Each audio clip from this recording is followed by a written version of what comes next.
friend of mine, Derek, gave me a call and said he has something that's way too big to bring in the shop, and said I might not necessarily want it, but if I could sell it for him, maybe there's a little something for me in the deal. Hey, Rick, how you doing? Doing good, man. What's going on? Thanks for coming by. These are amazing. So here's the story. We just bought this property. I don't know anything about trains, so you're the first guy I had to call. Well, they're private cars. I mean, these things were like the G5 of the day. Can I look at it? Sure. I mean, it looks real cool.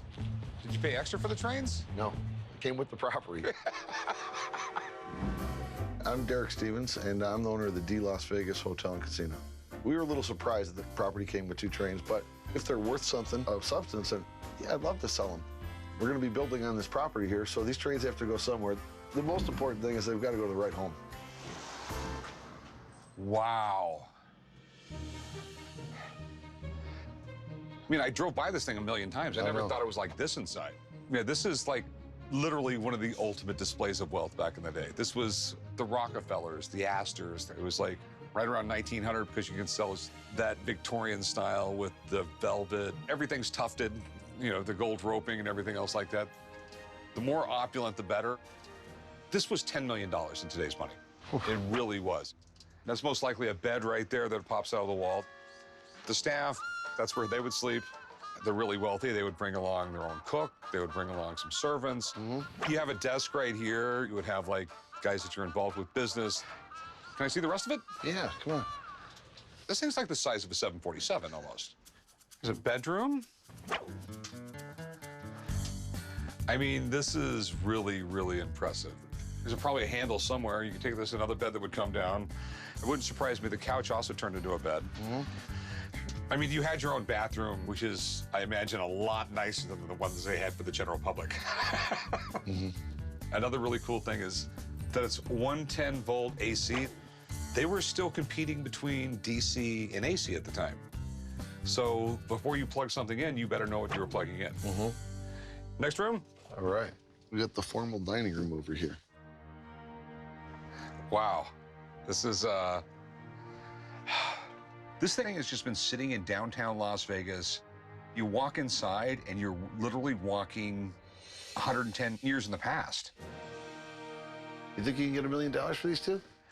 I have no idea. I mean, the thing is, you can't just look up and see what the last one sold for. But I do have some pretty wealthy clients that are into train stuff. So, do you mind if I call a buddy of mine, Mark Patton? He runs Clark County Museum. That'd be great. Just so he can give me some more info, so when I go to shop this thing, I might sort of sound like I know what I'm talking about. There's a lot of intriguing things about this car. Everything from the pieces on the car to the whole car. So I want to find out more about it, but I think I can make money off this thing. A guy I know is trying to sell some Gilded Age train cars. And if I can find a buyer for him, I get a piece of the action. So before I start going through my Rolodex, I really need Mark Patton to tell me a lot more about these things. Hey, Rick. Mark! How you doing? Nice. How's it going? Hey, Derek it's good to meet you. Derek has acquired the Pullman car. Well, I think it's a Pullman car. Yes, it is a Pullman car. I have looked at these from the street many times. You know, Pullman did a lot of different kinds of cars. They did passenger cars and all of that. It was a car manufacturing company, but they did these executive cars, and this one, in fact, was built in 1902 for the president of the Chicago, Burlington, and Quincy Railroad. So have you ever been inside this car? No, I haven't. Do you mind if I take a look around in it? Yeah, Go please, ahead. Oh, thank you. The modern equivalent of one of these cars would be like a very high-end private jet. You did want to have your bed connected to the wall, just in case you had to stop fast. You lived in this, you had servants, the kitchen. You had a cook on board, you met with your colleagues and other business partners. If you were getting a little chilly, you could turn up the heat. This was an enclosed office building, in effect, on rails. This is nice. The car is beautiful. I mean, it's in surprisingly nice shape for having just sat out in the air here for decades. There's a few things that are a little more modern than it would have been originally. That doesn't matter. This is just a very nice car. So this wasn't a conversion? No, no, it wasn't. Dude, you've given me a great start. Thank you. And thanks for showing me. This Hey, Mark, is really thanks a lot. cool. Yeah. We'll see you. I might be calling you some more on this. All right. That's fine.